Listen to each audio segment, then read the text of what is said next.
Magandang araw mga kaibigan. Ito po ang inyong balerina ng bayan, si Lisa Macuhay Lizalde, na nag-aanyaya sa inyong samahan kami at ang aming mga espesyal na panauhin para sa kalahating oras ng masayang kwentuhan sa aming programang Art to Art, kung saan ang usapang sining at kultura ay para sa lahat. Huwag kaliligtaan, tuwing linggo, alas 3:30 ng hapon, dito lamang sa DZRH Radio, DZRH TV, at via online streaming.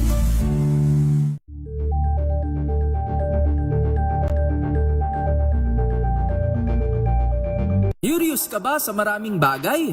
Kami na ang bahala dyan. Aalamin, tutuklasin at bibigyang linaw namin ang mga katanungang bumabagabag sa inyong isipan. Sa programa kung saan ang bawat sagot ay galing lamang sa mga eksperto. Ang Expert's Opinion, tuwing linggo alas 3 ng hapon, dito lang sa DZRH TV.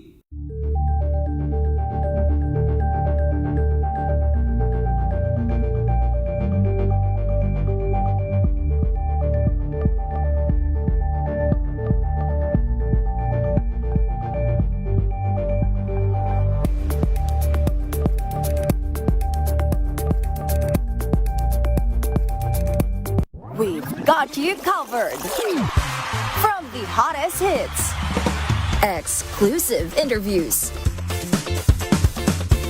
kilig to the bones fan meet experience, and hataw performances of your favorite stars. Saturdays, 12 noon, dito lang sa DZRH TV.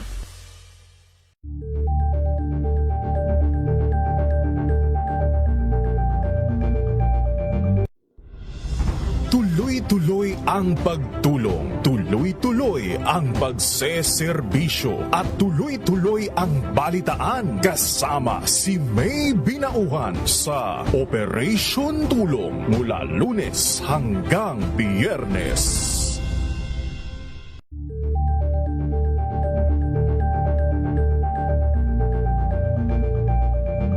Maagang balitaan, maagang usapan sa mga issue at balita kasama si Kuya Angelo Palmones sa Magandang Umaga Pilipinas mula Lunes hanggang Biyernes.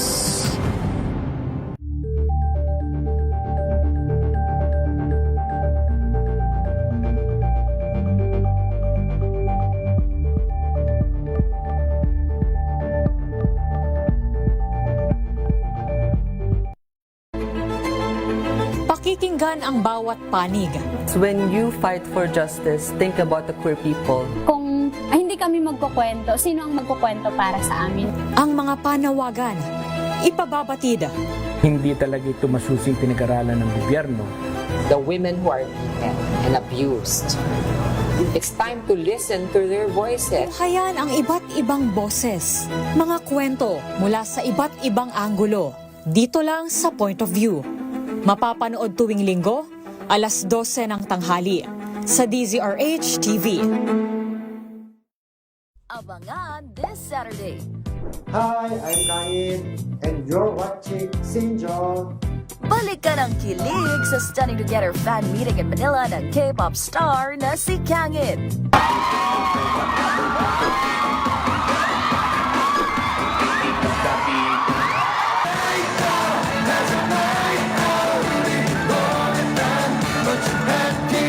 Alas 12 ng tanghali, dito lang sa DZRH TV. Mahal ko kayo! Nagsimula sa pangarap hanggang sa maabot ang tagumpay. Iba't ibang kwento, iba't ibang mukha ng atletang Pilipino.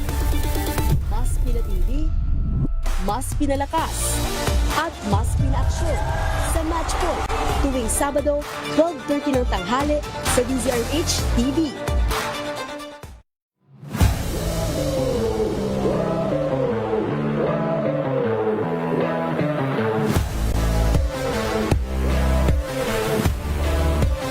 siguro yung team namin, we're not the tallest team, but we thrive on the system of Coach Jong. Obviously, we're an underdog.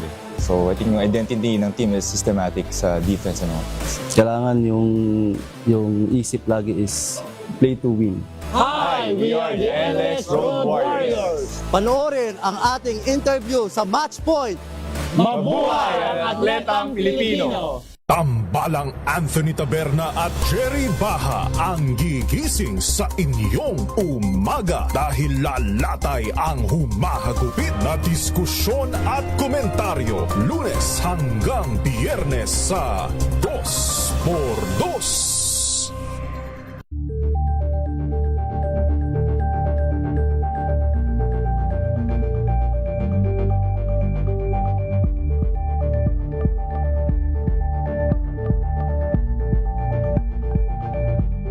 Alamin ang mga maiinit na isyung pambayan, mga balitang kailangan mong malaman, usapin sa pamahalaan, politika, ekonomiya at kabuhayan. Ito ang mga dapat mong malaman, pakialaman at pag-uusapan dahil kayo ang tinig ng mamamayan dito sa Damdaming Bayan. Live sa DZRH Radio, DZRH TV at DZRH Digital. Kasama sina Lakay, Deo Macalma at Elaine Apit. Araw-araw, Lunes hanggang Biyernes. Damdaming Bayan.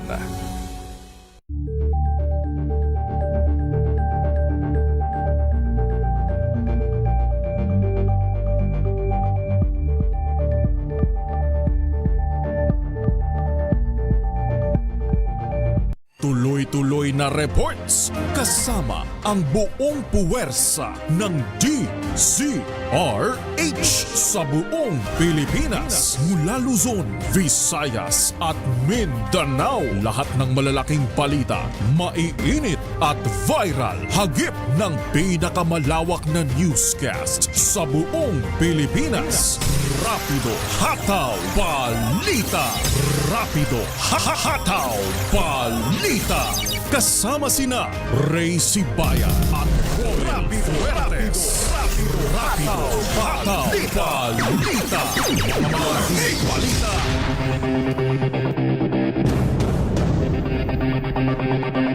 Magandang hapon ho, Luzon, Visayas, Mindanao. Sa ating pong Rapido Hataw Balita, ngayon pong Thank God It's Friday. Enero 23, taong 2026. Sa ating pong headlines, arraignment sa kasong malversation ni Revilla ipinagpaliban. Pangulong Marcos, pinababantayan ng panibagong natural gas reservoir sa Palawan.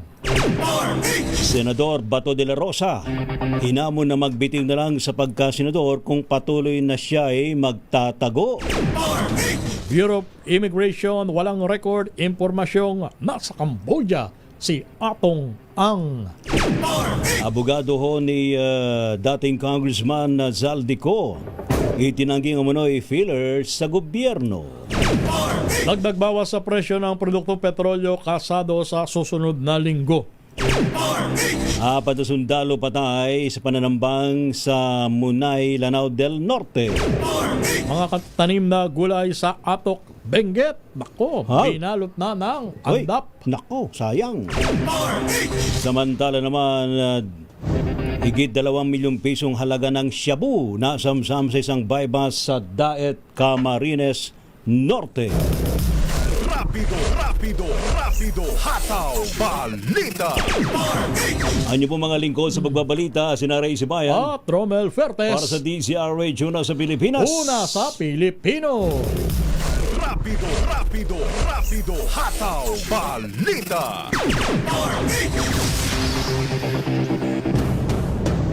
Sa ating mga balita, ipinagpaliban muna ng Sandigan Bayan ang arraignment ng dating senador na si dating Senador Bong Revilla at 6 niyang kapwa-akusado sa kasong malversation kaugnay ng umano'y 92.8 million pesos na ghost flood control project sa Pandib, Bulacan.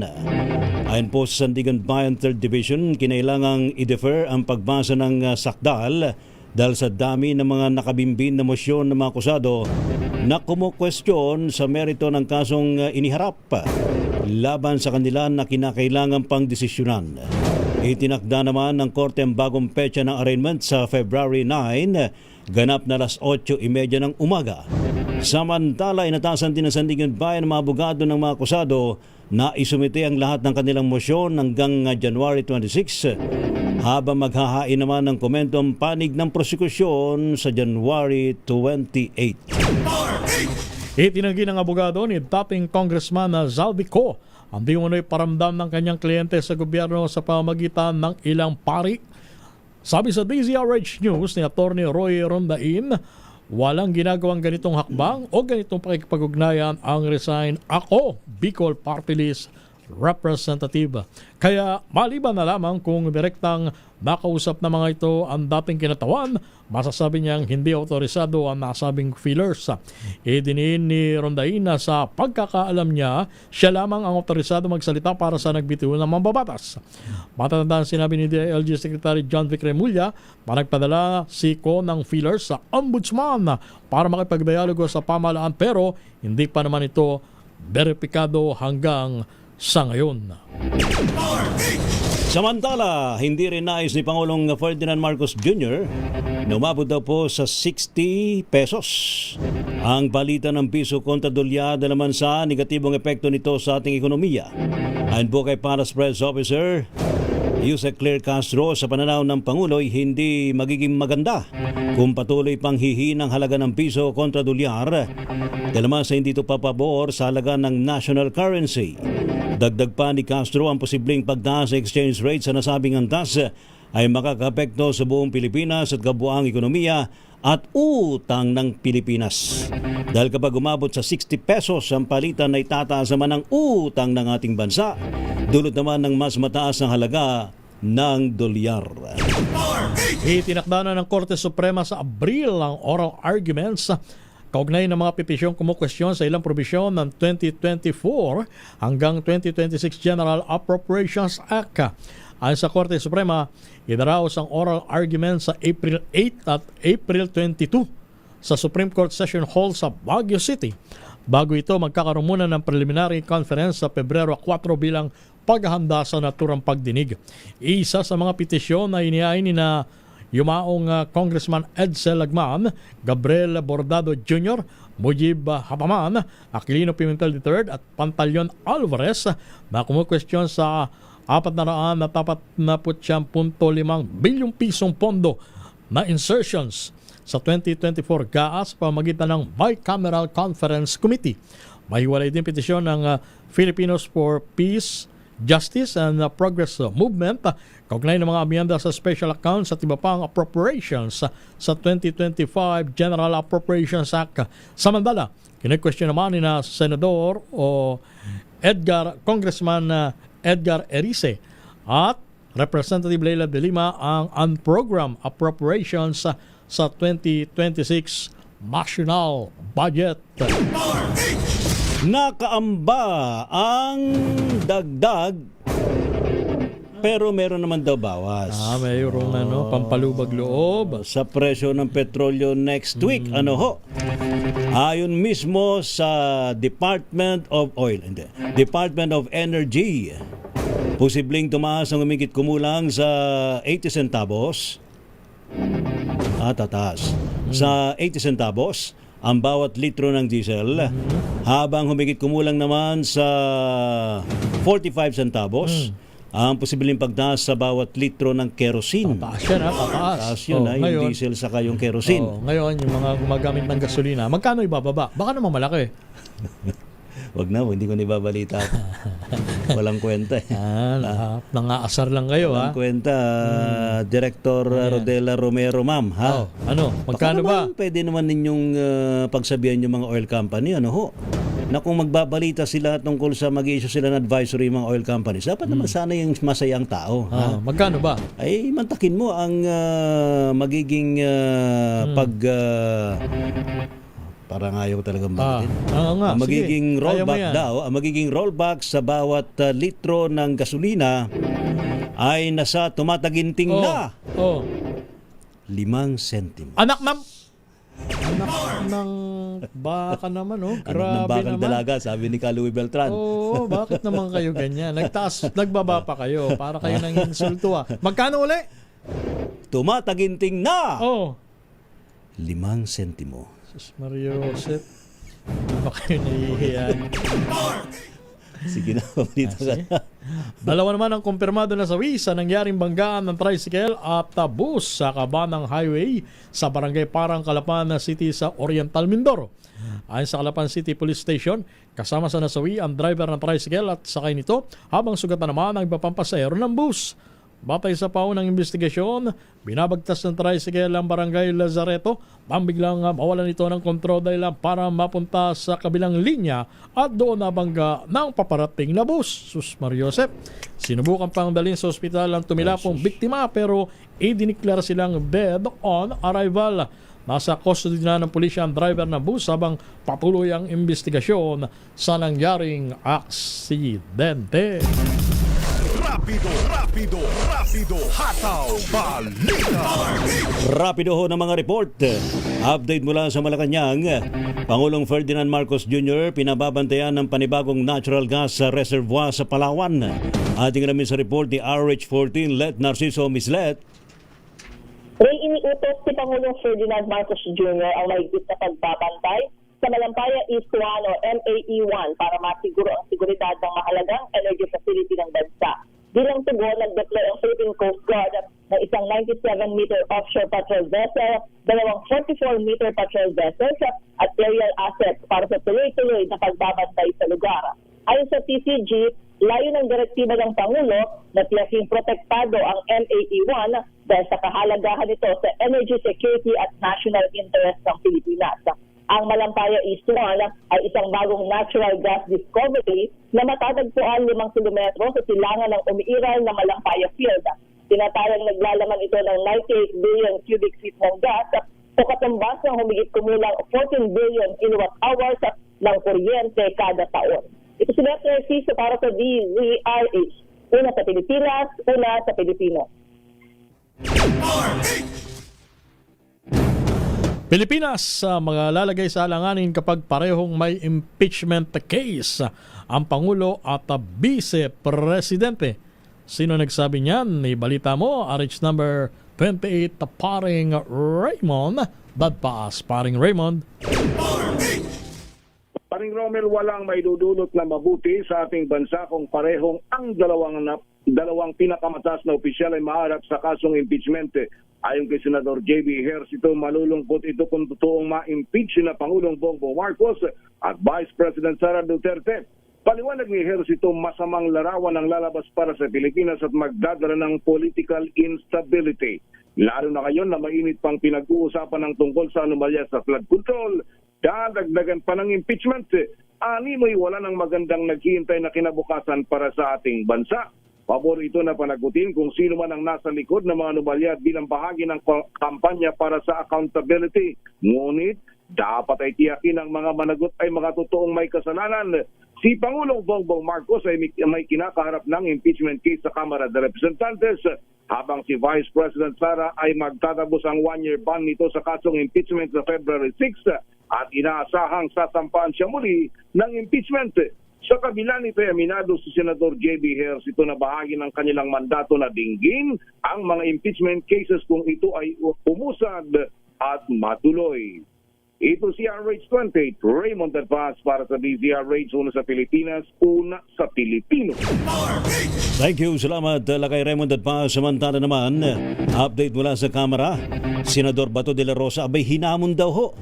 Hinamon ho sa Kamara na magbitiw na lamang sa pagkasenador kung patuloy daw hong magtatago, ha? Ating alamin sa report ni RH12, Milky Digunan. Milky. Ray at Romel, kung walang balak lumantad si Senator Ronald Bato de la Rosa, mas makabubuting magbitiw na siya bilang senador. Ginawa ni House Assistant Minority Leader Rene Co ng Kabataan Party List ang hamon dahil halos 2 buwan ng absent sa pagdalo sa sesyon ng Senado si Bato.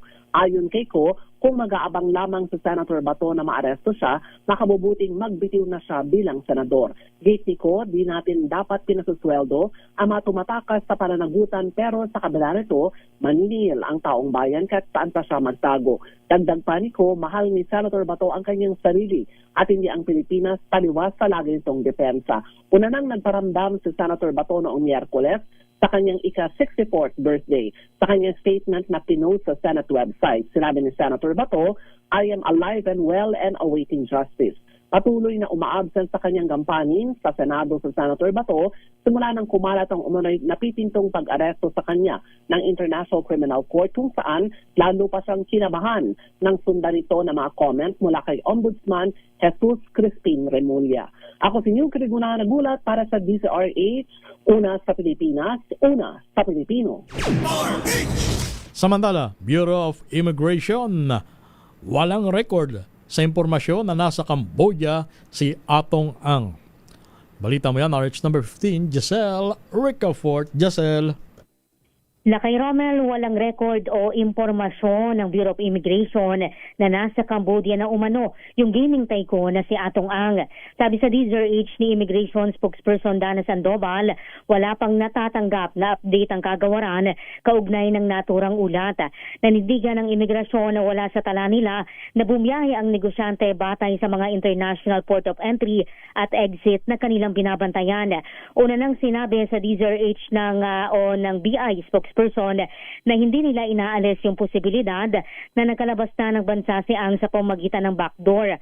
Matatanda ang sinabi ni DILG Secretary John Vic Remulla na may impormasyon siyang posible na nagtatago si Ang sa Cambodia o Thailand. Kagaya naman ng National Bureau of Investigation, kumpiyansa pa rin yung kalihim na hindi pa rin nakasisibat ng Pilipinas ang itinuturong mastermind sa missing sa Bungeros. Ito si Giselle Ricafort para sa DZRH, una sa Pilipinas, una sa Pilipino. Thank you. Salamat, Miss Giselle Ricafort. Department of Public Works and Highways nagbigay daw po na ultimatum sa Manfel sa sirang Navotas Coastal Dike. Bah. Ating namin sa report ni RH29, Boy Gonzales. Boy! Lakay Ray, binigyan ng ultimatum ni DPWH Secretary Vince Tiso ng Manfel Cargo Shipping Corporation na tapusin ngayong Pebrero ang pagkakumpuni ng nasirang Navotas Coastal Dike at yaking pasado sa pamantayan ng kalidad ng pagkakagawa. Ayon kay Dison, magpapadala ang DPWH ng demand letter upang obligahin ang kumpanya na panagutan ang megit sa 50 metrong bahagi ng dike na nasira matapos banggain ng barko ng Manfel noong nakalipas sa taon.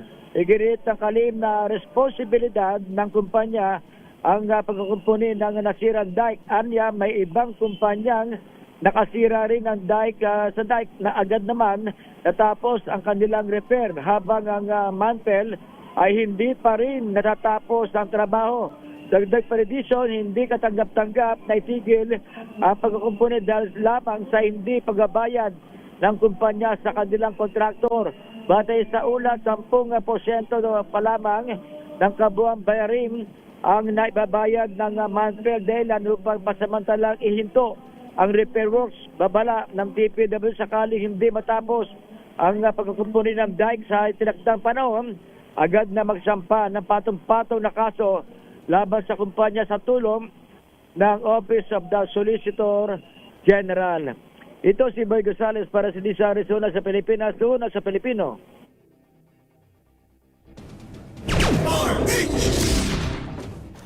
Samantala, BPWH nagbigay tapos na nga pala yun, ano?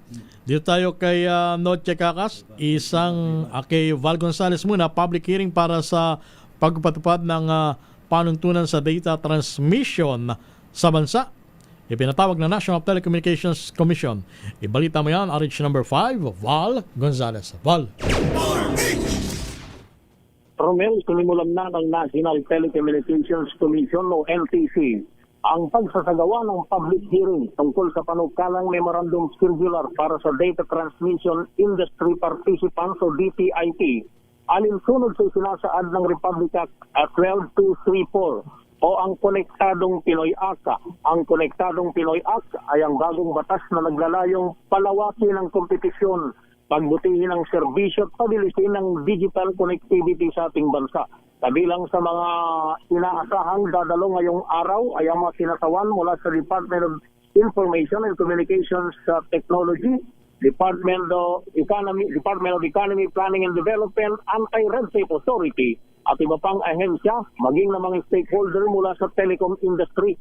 Sa abisong inilabas ng NTC, ang mabubuong circular ay lalabas sa loob ng 30 araw at ang NTC ay maglalathala ng mga impormasyon ukol sa frequency spectrum sa loob ng 10 araw. Una nang nagpahayag ang NTC ng pasasalamat kay Senador Amy Marcos sa kanyang pagsusulong ng mga reforma sa telekomunikasyon na nahuhuli at napag-iiwanan na sa Southeast Asia kung internet speed ang pag-uusapan. Pagsitiyak ng NTC, patuloy itong makikipag-ugnayan sa mga stakeholder, pribado man o pampubliko, upang mapahusay ang mga patakaran at serbisyo ng telecom para sa lahat ng mga Pilipino. Ako si Val Gonzales, DZRH, una sa Pilipinas, una sa Pilipino. Thank you, salamat Val. Samantala naman, naku po, ay ba'y isa daw hong Goto Restaurant? Hinold up. Kitang pera tinangay sa Lumban, Laguna. Ibalita mo nga yan, RH27, Noche Gagas, Noche. Mula kay Ray at Romel, hinold up ng riding tandem ang isang Goto Restaurant sa barangay Maytalang, Bayan ng Lumban sa lalawigan ng Laguna. 3 staff ng gutuhan, kabilang ang cashier at 2 crew ang tinakot ng hold-upper. Tinangay ng mga suspect ang higit 13,000 pesos na perang kinita ng naturang restauranta. Ayon sa pulisya, biglang sumulpot ang 2 suspect sakay ng motorsiklo sa lugar. Bumaba ang backrider, pumasok sa restaurant na may bitbit na baril, saka nagdeklara ng hold up. Habang nakaabang naman ng motorcycle driver, suspect sa labas ng restaurant. Nakasuot ng kulay berdeng long sleeve, black pants, pulang sapatos, nakasuot ng kulay itim na helmet at may dalang sling bag ang backrider suspect, habang nakasuot naman ng blue long sleeve, gray pants, puting sapatos at black helmet ang driver ng motorsiklo. Sa pool sa CCTV camera ng tindahan ang pang-hold up ng riding criminal. Arit sa 27, nagtika ka sa DZRH, una sa Pilipinas, una sa Pilipino. Atletang may kapansanan sa Caloocan na nag-uwi ng gintong medalya sa 13th Asian Para Games. Tumanggap ng parangal mula sa pamahalaang lokal. RH number 23, Edwin Duque. Edwin. Taba, Kuya Romel, sa personal na pagbisita na panibagong hero ng kabansa, pinagmalaki kanina na paulang lungsod ng Caloocan ang kanilang mamamayan. Itong bagong atletang nagdala ng gintong medalya. Ayon kay Mayor Alo Malapitan, ipinagmamalaki ng mga tagalungsod ang batang kangkalo na si Rodrigo Padiotan Jr. Siya ay isang para-atleta mula naman sa barangay 178 sa North Caloocan na nag-uwi ng gintong medalya para sa lungsod ng Caloocan sa men's 400 meter TB2 final sa 13th Asian Para Games. Bukod ba sa napanalo ng gold medal, nagtala rin ng bagong record sa bilis si Rodrigo sa Asian Para Games para matapos niyang makumpleto yung TB2 sa loob ng 1 minuto at isang minuto, 1 segundo. Sinabihan siya ng alkalde kanina na siya ang patunay na hindi hadlang ang kapansanan sa pag-abot ng kanyang mga pangarap. Sa kanyang mensahe, naway patuloy niya silang magsilbing inspirasyon sa mga kapwa batang kangkalo dahil lubos siyang ikinararangal ng kanilang lungsod at ng bansang Pilipinas. Aresto at Pedro kinagulat sa DZRH, una sa Pilipinas, una sa Pilipinas. Thank you, salamat Edwin Duque. Rapido, hataw, balita. Standby ho mga balita mula po sa mga probinsya. 4 na sundalo patay sa pananambang habang namamalengke diyan po sa may Munay, Lanao del Norte. Mga gulay sa Atok Benguet, binalot ng andap. Ha? Naku. Below 0 degrees Celsius na temperatura na itala. Oh, grabe naman yun. Sayang na may mga gulay, Samantala, 30 anyos na dalaga nalunod sa isang resort sa may Ordineta City, Pangasinan. 2.1 milyong pisong halaga ng shabu, masamsam ng PNP Bicol sa Baybas sa Diet Camarines Norte. Samantala naman, namumutik-tik daw ngayon ng Laguna. Sa dami ng butika. 20. Wow! At tulak naman ng illegal na droga arestado sa Baybas sa Pabia, Iloilo. Rapido, hataw, balita. Ang nyo pa rin mga lingkod, sina Ray Sibayan at Romel Feltes para sa DZRH, una sa Pilipinas. Una sa Pilipino. Pilipinas ang oras, alas 2:34. Ang oras na yan ay hatid sa inyo na.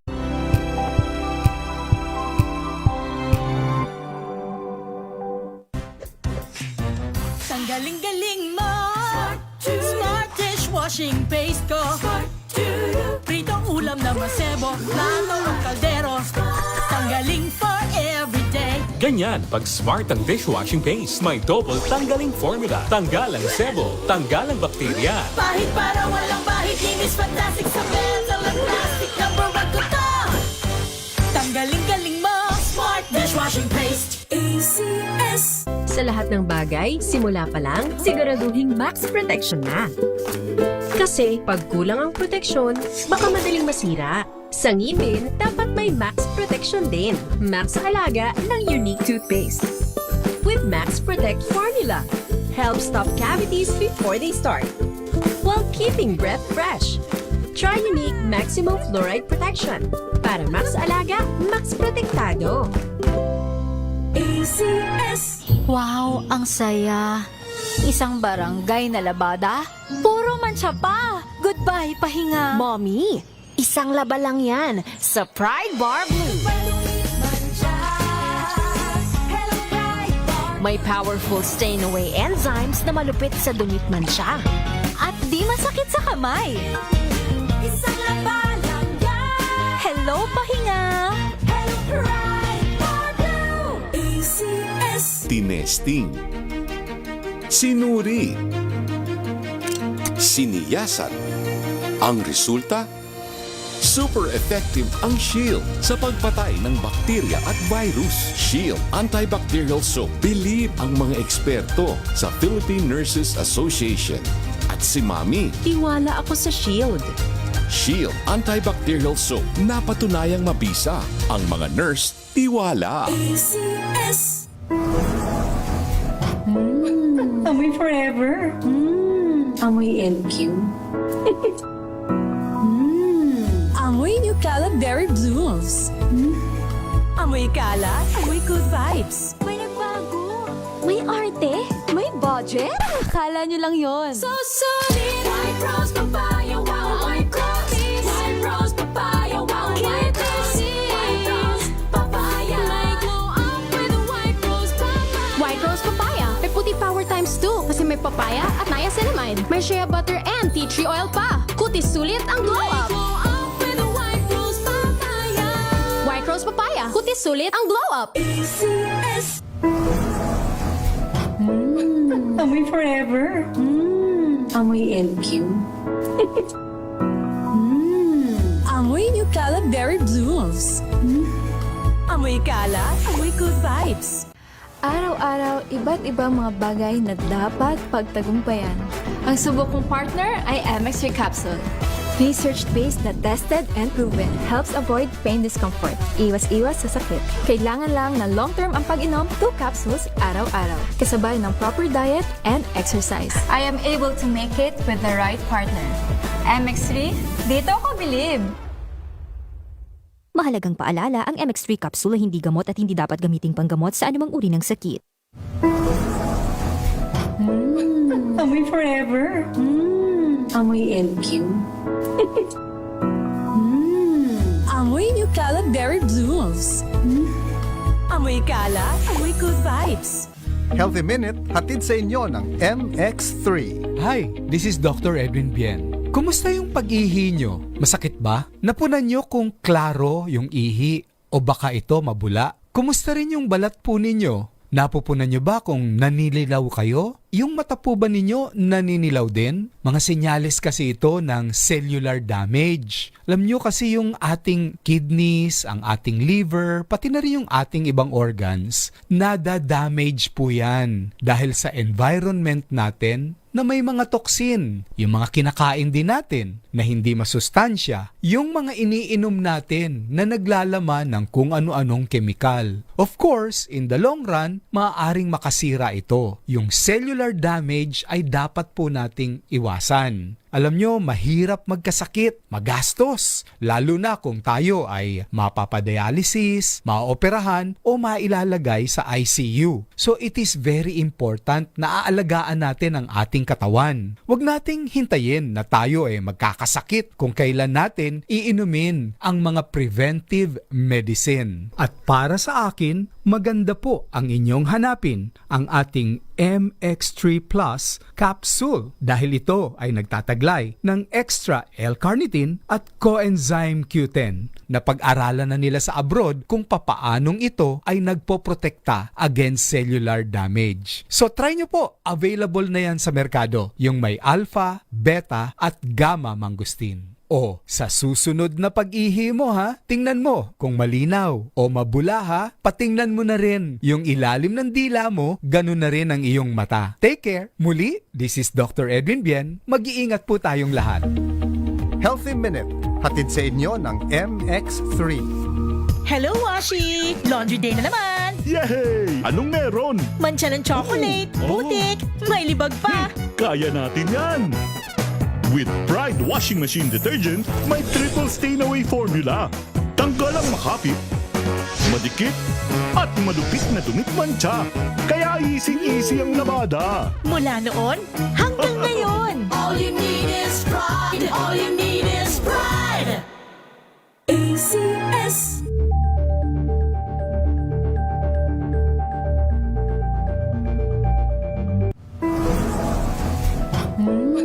Amoy forever. Amoy LQ. Amoy New Cala Berry Blooms. Amoy Cala, amoy good vibes.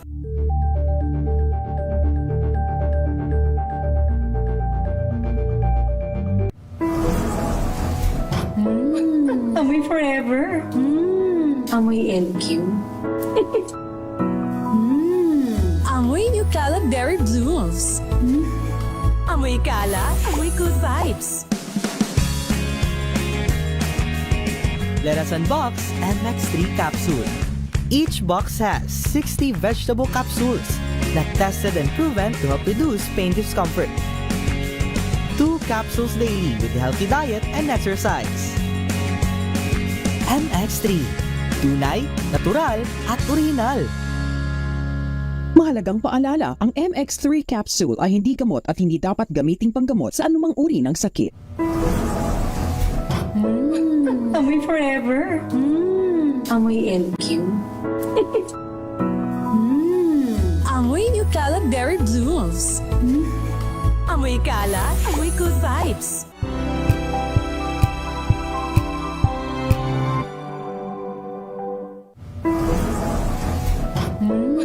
Amoy forever. Amoy LQ. Amoy New Cala Berry Blooms. Amoy Cala, amoy good vibes.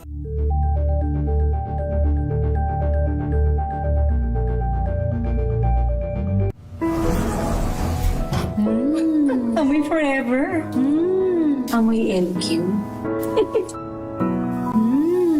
Amoy New Cala Berry Blooms. Amoy Cala, amoy good vibes.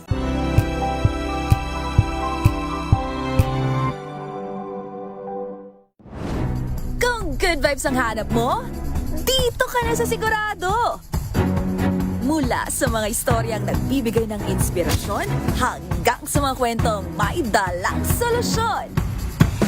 Mga balitang pampagaan ang pakiramdam at pampaganda ng araw. Hindi lang basta good news, kundi the better news. Mula Lunes hanggang Biyernes, 1:00 ng tanghali sa DZRH TV.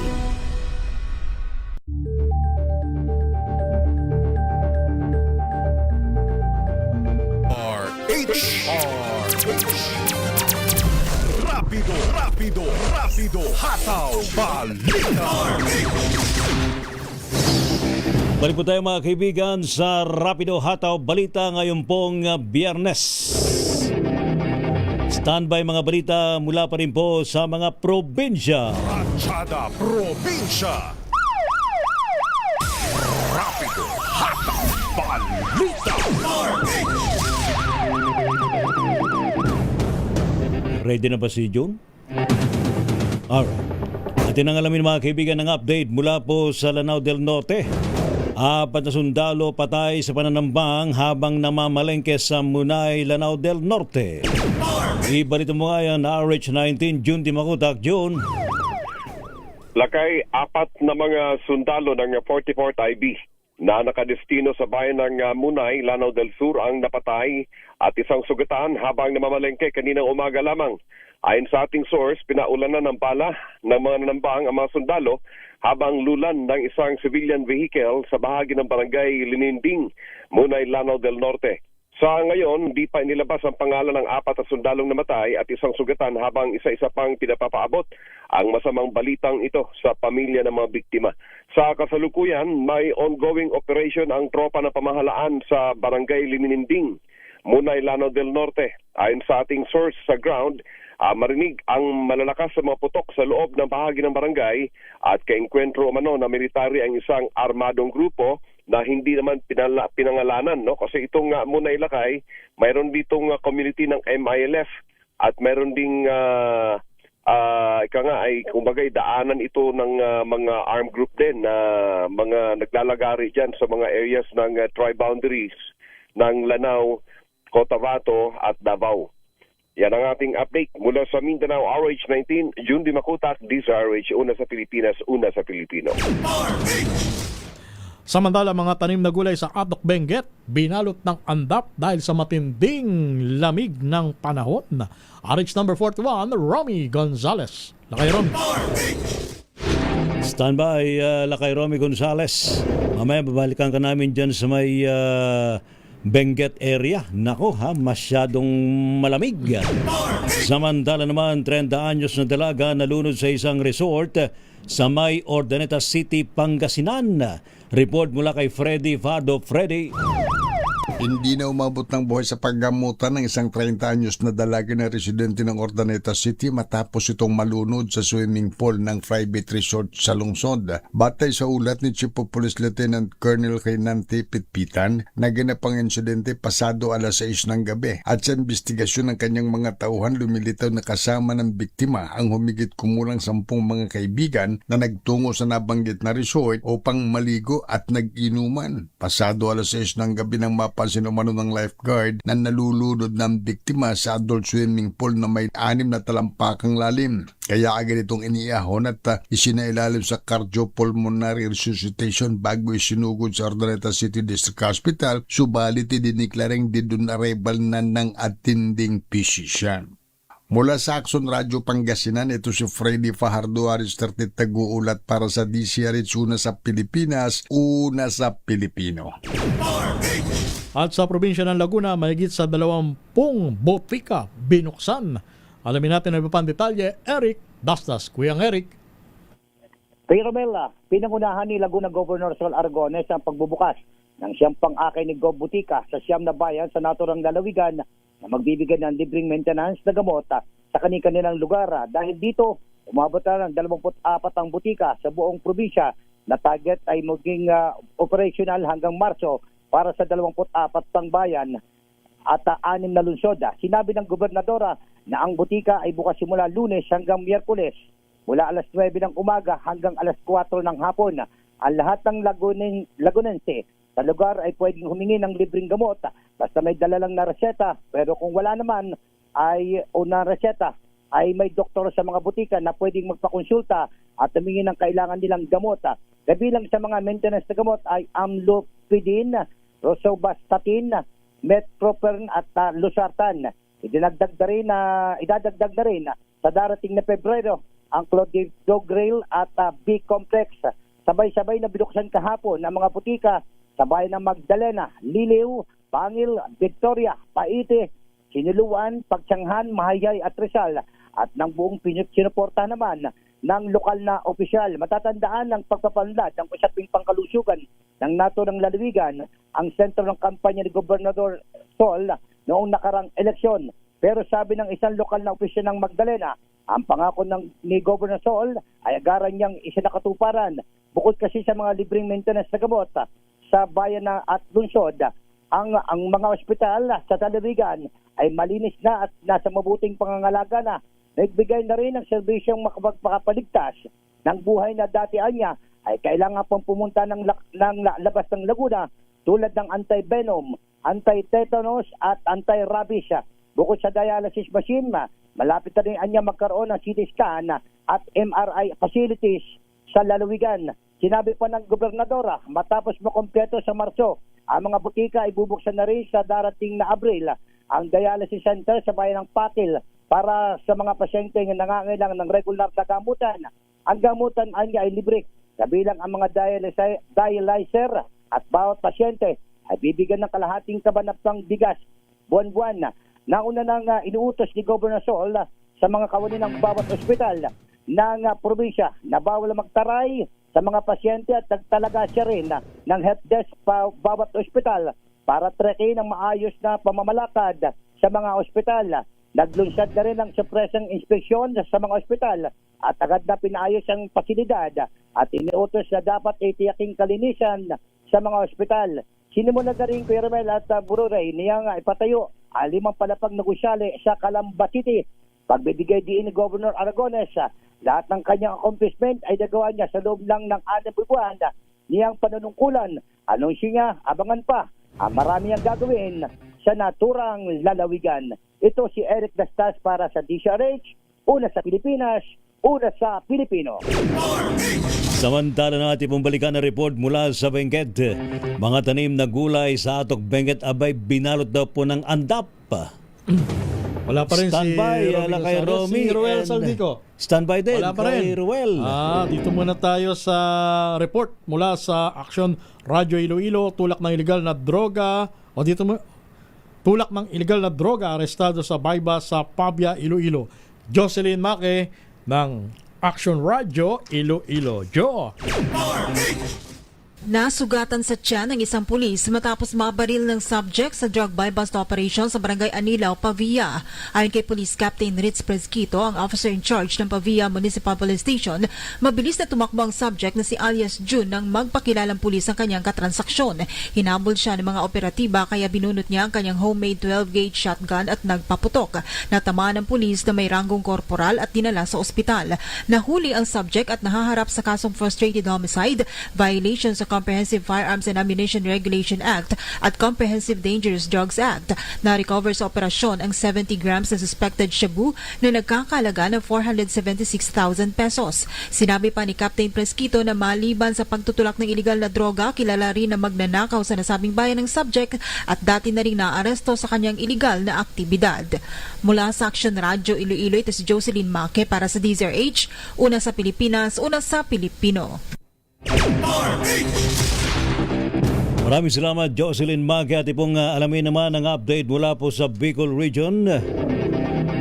Ito pong report ni Ruel Saldico, higit daw po sa 2 milyong pisong halaga ng shabu na kumpiska sa isang buy-bust operation sa Daet, Camarines Norte. Go ahead, Manoy Ruel. Lakay Ray, aabot sa mahigit 2.1 milyon ng piso na kalagaan pinaniwalaan ng Shabu ang nasamsam ng PNP Bicol sa matapos isang matagumpay na buy-bust operation sa Barangay Lagun sa Daet, Camarines Norte kahapon.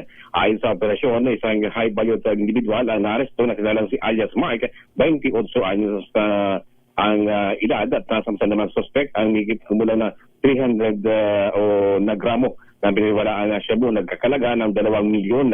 Nasa custody ngayon ng Daet Municipal Police Station ang suspect at takdang sampa ng kasong paglabag sa Republic Act 9165 o ang Comprehensive Dangerous Drug Act 2002. Ayon naman kay Police Brigadier General Ernesto Miranda, ang acting regional director ng PB sa Bicol, nagpatuloy ang kanilang pagpagdiw sa pagkakampanya ng droga at nagpasalamat sa PNP sa Camarines Norte sa matagumpay na operasyon laban naman sa droga. Mula dito sa Bicol, ito si RH18 Roel Saldico Una sa Pilipinas, una sa Pilipino. Merong isang miyembro ng NPA ang sumuko sa mga otoridad sa probinsya ng Samar. RH number 34, Jane Bandayan. Jane. Sa pagnanais na makasama ang kanyang buong pamilya at magkaroon ng normal na buhay, ay nagdesisyon naman na sumuko sa First Samar Provincial Mobile First Company ang isang aktibong membro ng New People's Army sa Samar. Kinilala ito na si alias Pugi, 36 na taong gulang, residente mula sa Calbayog City sa Samar at nakalista bilang aktibong kasapi ng Communist Terrorist Group sa ilalim ng Eastern Visayas Regional Party Committee. Tinulungan ito ng First Samar Provincial Mobile First Company. Gusto ko nang mamuhay ng normal at tahimik kasama ang aking pamilya. Pinili ko na talikdan ang aking nakaraan at bumalik loob sa pamalaan. Ito ang pahayag ni alias Pugi sa kanyang kusang pagsuko. Sa report na nasabing unit, ito ay regular na kasapi ng Squad 1, SRGO Amihan, SRC Impurium ng Eastern Visayas Regional Party Committee at nakalista sa NPSR. Bilang tanda na kanyang pagtatalikod sa armadong pakikibaka, kusang loob niyang isinuko ang isang unit ng caliber 45 pistol na may isang magasin at 3 bala. Sa otoridad, hinihikayat pa ng kapulisan ang iba pang kasapi ng New People's Army sa Samar na sumuko, tangkilikin ang kapayapaan at makipagtulungan para sa mas ligtas at maunlad na Samar. Sa kasalukuyan, sumasailalim ngayon si alias Pugi sa custodial debriefing para sa kakulang proseso at dokumentasyon. Mula sa Aksyon Radyo Katarman, RH34 Jane Galit Bantayan ng DZRH. Una sa Pilipinas, una sa Pilipino. Ating balikan ang report mula sa Baguio City. Lakay Romy Gonzales. Lakay Romy. Patuloy na nakararanas na malamig na klima ang Baguio City at lalawigan ng Benguet, partikular sa Atok Benguet. Kaninang umaga ay nakapagtala ng napakababang temperatura sa Atok Benguet, partikular sa area ng Power na kung saan ay muling naranasan itong matinding andap o frost sa mga tanimang gulay sa naturang lugar. Kaya naman ay todo pantay ang ating mga authorities sapagkat malaki ang maging epekto nito sa mga highland vegetables na dinadala sa ating mga trading post sa Trinidad Benguet. Karina umaga, ang Baguio City ay nakapagtala ng 10.6 na mababang temperatura. Subalit sa Atok ay naglalaro sa 5 up to 8 degrees ang kanilang temperature doon. Kaya naman patuloy ang pagtama muli ng andap. Subalit sinasabi ng mga local ng mga authorities doon na hindi naman gaano makakapinsala ito sapagkat napaghandaan naman ng ating mga magsasaka bago pa man din tumama itong malamig na panahon sa naturang lugar. Ito si RH41 Romy Gonzales para sa DZRH. Una sa Pilipinas, una sa Pilipino. Mga granada natuklasan ng militar sa isang sementeryo sa Lucban, Quezon. RH number 33, Benji Antioquia. Benji. Nasa 120 live ng mga granada ang natagpuan sa loob ng public cemetery sa bayan ng Lucban, Quezon, kung saan isang army reservist ang nakatuklas sa nasabing mga granada.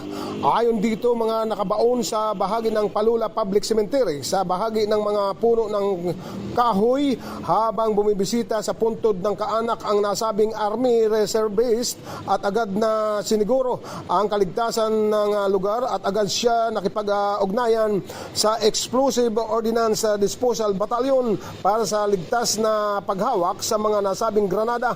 Sa ngayon, patuloy ang pag-iimbestiga ng mga kagawad ng Philippine Army higit sa inaalampang ng militar sa iba pang mga lugar sa loob ng nasabing public cementerio sa Palula, Lucban, Quezon. Ito si Benji Antioquia nag-uulat para sa DZRH, una sa Pilipinas, una sa Pilipino. Thank you, Benji. Samantala, driver na natutulog, abay nabiktima ng kawatan. Hindi pinatawan ng kanyang wallet na tinangay, pati baterya ng sakyan tinangay din. Ating alamin sa report ni Danny Gumilang. Danny. Arestado ang isang magnanakaw. Makarang nakawan nito ng pitaka at baterya ang driver na natutulog sa Barangay Bangal, Dinalupiang, Bataan.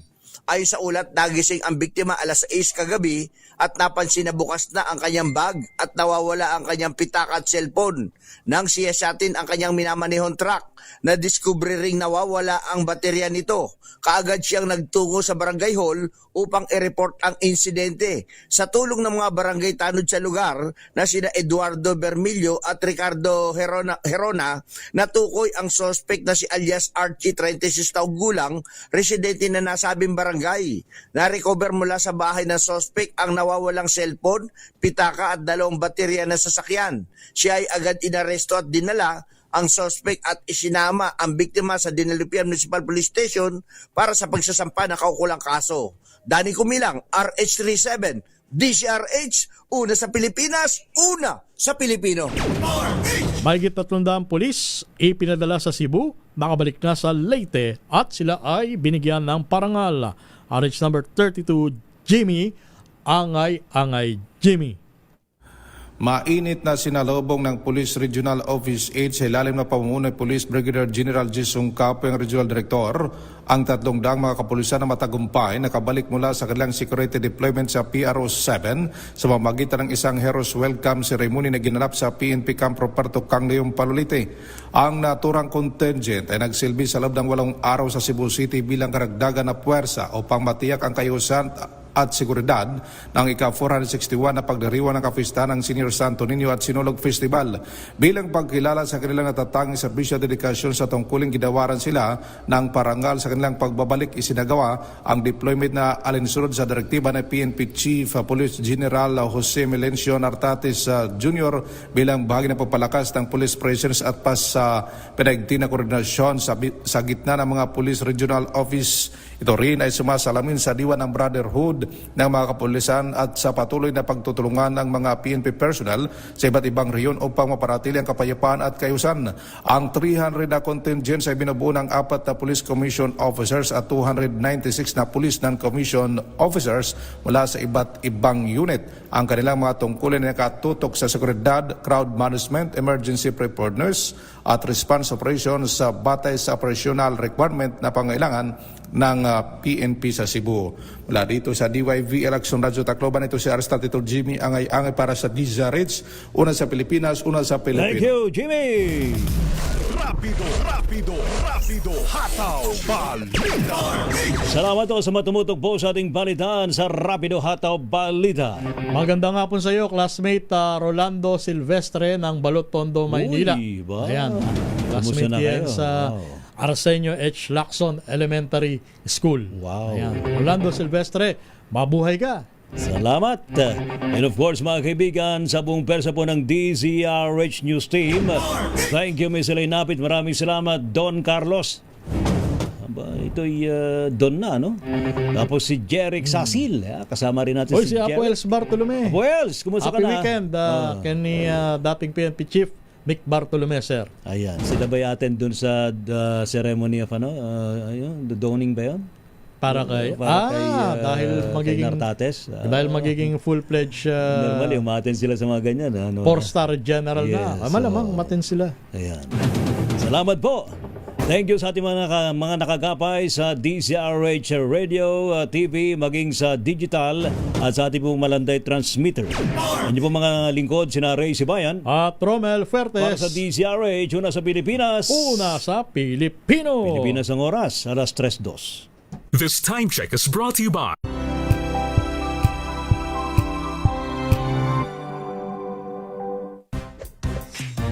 Ang galing-galing mo, Smart dishwashing paste ko, pritong ulam na masebo, plato o kaldero, tanggaling for everyday. ganyan pag Smart ang dishwashing paste. May double tanggaling formula. Tanggalang sebo, tanggalang bakterya. Pahit para walang bahid, linis fantastic sa belt, walang plastic, number 1 ko to. Tanggaling-galing mo, Smart dishwashing paste. ACS. Sa lahat ng bagay, simula pa lang, siguraduhing max protection na. Kasi pag kulang ang proteksyon, baka madaling masira. Sa ngipin, dapat may max protection din. Max sa halaga ng unique toothpaste. With Max Protect Formula, help stop cavities before they start.